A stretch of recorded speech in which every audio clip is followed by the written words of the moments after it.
රක්ෂණයක් ගොඩක් දෙනෙක් ඕක ඇහෙද්දිම හිතෙන්නේ අයියෝ තවත් වියදමක් කියලා නේද? ඒත් ඇත්තටම ඒක වියදමක්ද එහෙම නැත්නම් අපි හදිස්සියක වැටුනොත් අපිව බේරගන්න තියෙන ආරක්ෂක දැලක්ද? හරි අපි අද මේ ගැන ටිකක් ගැඹුරින් කතා කරමු. මෙහෙම හිතලා බලන්නකෝ අවුරුදු ගාණක් තිස්සේ නේද? දහදිය මහන්සියෙන් හම්බ කරලා ටිකෙන් ටික ගොඩනගාගත්ත හැම දෙයක්ම එකම එක හදිස්සි සිදුවීමකින් අස්පනා පිටම සුණුවිසුණු වෙලා යන්න පුළුවන් කිව්වොත් ඒක හිතාගන්නත් බෑ නේද? හරි අපි හිතමු කෙනෙක් ඉන්නවා කියලා. එයා අවුරුදු ගාණක් තිස්සේ මහන්සි වෙලා සල්ලි ඉතුරු කරලා ආයෝජනය කරලා අන්තිමට රුපියල් ලක්ෂ 10ක වත්කමක් හදාගන්නවා. නිකමට හිතන්නේ ඒ සතුට. ඒක නිකම් ලොකු කඩේමක් පහු කළා වගේ. මූල්‍ය නිදහසට පාර පෑදෙන වගේ හැඟීමක්. ඒත් ජීවිතය කියන්නේ අපි හිතන විදිහටම යන්නේ නැහැනේ. එකපාරටම බලාපොරොත්තු නොවුන වෙලාවක ලොකු සැත්කමක් කරන්න සිද්ධ වෙනවා. බලන්න මේ වගේ දෙයක් කාට කොයි වෙලාවෙ වෙයිද කියලා කියන්න බෑ නේද? හරි. ඔන්න ඉතින් හොස්පිටල් එකෙන් බිල එනවා. කීයද? රුපියල් ලක්ෂ 15ක්.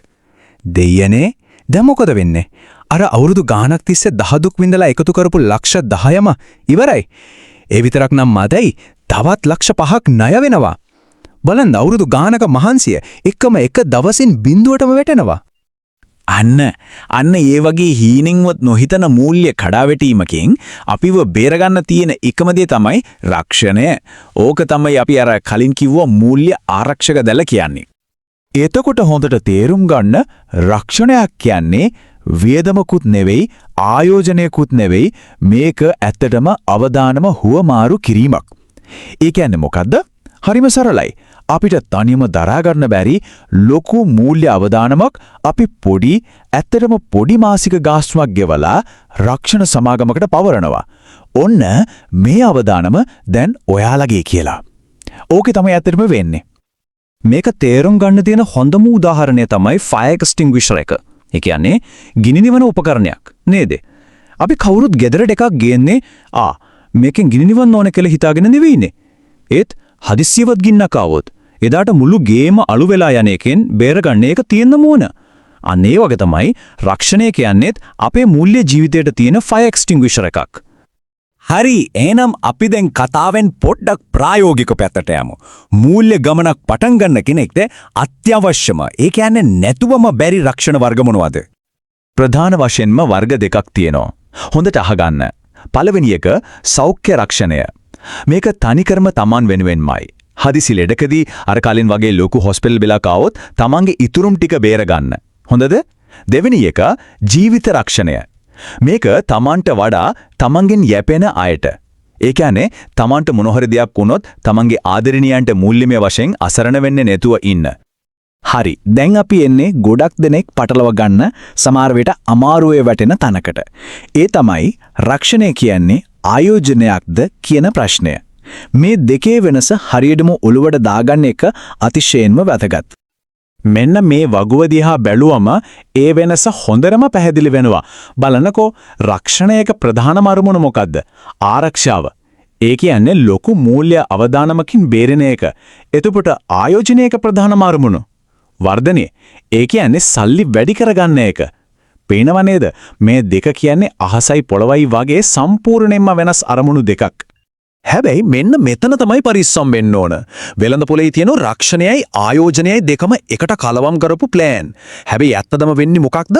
මේවා හරියට දෙකක් පටලවා ගත්ත නූල් බෝලයක් වගේ. අන්තිමට ආරක්ෂාවත් හරියට නෑ, ආයෝජන වර්ධනයත් හරියට නෑ, දෙකම භාගයට. ඒ නිසා මේවයින් ඈත් වෙලා ඉන්න එක තමයි නුවණට හුරු. එහෙනම් බුද්ධිමත්ම උපාය මාර්ගය මොකක්ද? හරිම සරලයි. පියවර දෙකයි. පළවෙනි පියවර ආරක්ෂාව වෙනුවෙන්ම අඩුම මුදලකට උපරිම ආවරණයක් දෙන ටර්ම් ලයිෆ් ඉන්ෂුරන්ස් එකක් විතරක් ගන්න. හොඳද? ඊට පස්සේ දෙවෙනි පියවර ආයෝජනයට වෙන් කරන මුදල ETF එකක් හරි යුනිට් ට්‍රස්ට් එකක් හරි වගේ දෙයක වෙනමම ආයෝජනය කරන්න. මතක තියාගන්න ආරක්ෂාව වෙනම වර්ධනය වෙනම. මේ දෙක පටලව ගන්න එපා. ඒකුණ තමයි උපරිම ප්‍රතිඵල ගන්න පුළුවන්. හරි. අපි මේ කතා කරපු හැමදේම මේ සම්පූර්ණ අදහසම එකට එකතු කරලා ඔලුවට දාගන්න පුළුවන් නියම උදාහරණයක් තියෙනවා. හිතන්න අපේ මූල්‍ය සැලැස්ම කියන්නේ හරියට අපි ලස්සන ගයක් හදනවා වගේ වැඩක් කියලා. හිතන්න ඒ ගෙදර අපේ ඇහැට ලස්සනට පේන බිත්ති වහලය මේ ඔක්කොම තමයි අපේ ඉතුරුම් සහ ආයෝජන. ඒ කියන්නේ අපේ වර්ධනය. හැමෝටම පේන දේවල් ඒත් ඒ සම්පූර්ණ ගෙදරම කඩාගෙන වැටෙන්නේ නැතුව නොසෙල්වී තියෙන්නේ මොකක් උඩද? අන්න කාටවත් නොපෙනෙන ඒත් හැමදෙම දරාගෙන ඉන්න ශක්තිමත් අත්තිවාරමක් උඩ. අන්න ඒ අත්තිවාරම තමයි රක්ෂණය. ඉතින් අන්තිමට මතක තියාගන්න ඕන දේ මේකයි. අත්තිවාරම ශක්තිමත් නැත්නම් පොඩි හුළඟකින් පොඩි භූමිකම්පාවකින් ඒ කියන්නේ හදිසි අසනීපයකින් හරි වෙනත් විපතකින් හරි අර මහන්සියෙන් ගොඩනගපු සම්පූර්ණ ගේම ඒ කියන්නේ අපේ සම්පූර්ණ මූල්‍ය ජීවිතේම එක මොහොතින් කඩාගෙන වැටෙන්න පුළුවන්. ඒ නිසා ලස්සන බිත්ති හදන්න, වහලා ගහන්න කලින්, ඒ කියන්නේ ආයෝජනය කරන්න කලින් අනිවාර්යයෙන් මේ අත්තිවාරම ශක්තිමත් කරගන්න. ඉතින් මේ කතාව අවසන් කරන්න කලින් එක ප්‍රශ්නයක් ඉතුරු කරන්නම්. Tamanගෙම අවංකව අහලා බලන්න. Taman හදන මේ මූල්‍ය ගොඩනැගිල්ලේ අත්තිවාරම ඇත්තටම ශක්තිමත්ද?